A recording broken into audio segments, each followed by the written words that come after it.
Shanya Isom is a 28-year-old girl in Memphis, Tennessee, and she has a very strange condition. In fact, she has the rarest condition because she is the only person who has been diagnosed with this condition. So apparently she is growing nails, fingernails, out of her hair follicles. Wow! It is the strangest condition. This local news report gives us a few more details into this story. So let's watch that, and I want you to focus on the healthcare angle of it. Let's watch.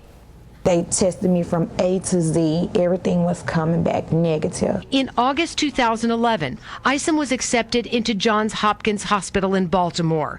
Doctors determined she produces 12 times the number of skin cells per hair follicle, which suffocates her skin.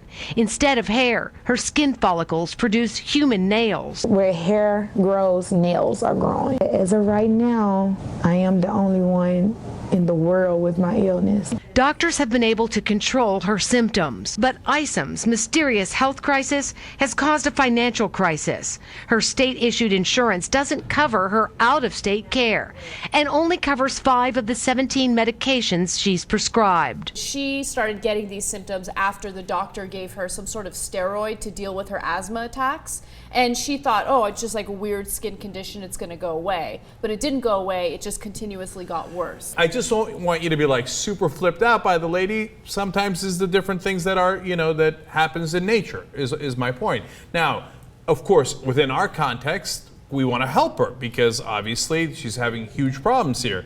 And when we want to help her, here comes the insurance rules. Well, you were out of state. Well, what are you going to do? I mean, how many hospitals can possibly cover this? The insurance rules drive me crazy. So her state-issued insurance doesn't cover the specialist care.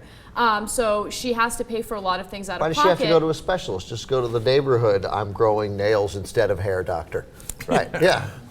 And why she gotta be all fancy? And the insurance that she has only covers 5 out of the 17 medications that she needs to treat this illness, right? And what also drives me crazy is because of the fact that our insurance works the way that it does, she has $250,000 in medical bills. So this is a 28-year-old whose life has been destroyed, both physically and financially. Yeah, what's the point of insurance if I got $250,000 worth of bills? I mean, who can pay $250,000 in bills? Other than Mitt Romney, I don't know a lot of people who can, right? So you're done. You're bankrupt on everything. You can't pay your house, you can't pay your car, you're done. What the hell's the point of insurance? Right, you're never going to be able to buy a house, you're never going to be able to buy a car. Yeah, so look, there's obviously something wrong in our system. And when I talk about it with conservatives, I literally had a guy tell me the other day, look at these guys, I see them, in the middle of the country, they're eating Twinkies and they're so fat and I don't want to pay for them. So okay, we don't want to pay for this lady because what, she had it coming? No, I think that we should pay for this lady because it's not something that she could have controlled. It's something that happened to her. She's trying to get treatment for it. It's not like she did something irresponsible to lead to this condition. I know, the people in the middle of the country point. that are eating the Twinkies and they know they're fat and they know they're diabetics and they don't give a shit, yeah, those people should pay a little more for their insurance. Well, look, the conservative ideology overall is if something went wrong in your life, you had it come. Okay, and maybe the liberal ideology might, if there were any liberals left in the country, might be a problem in the reverse direction. Let's help everybody no matter what, right? But that's not the playing field that we're playing in.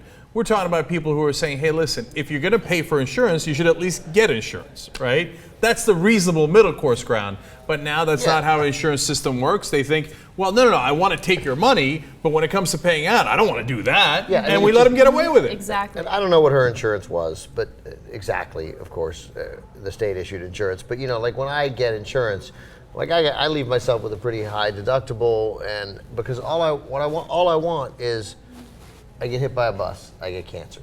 Like that's what I want. I can handle the cost of going to a doctor, right?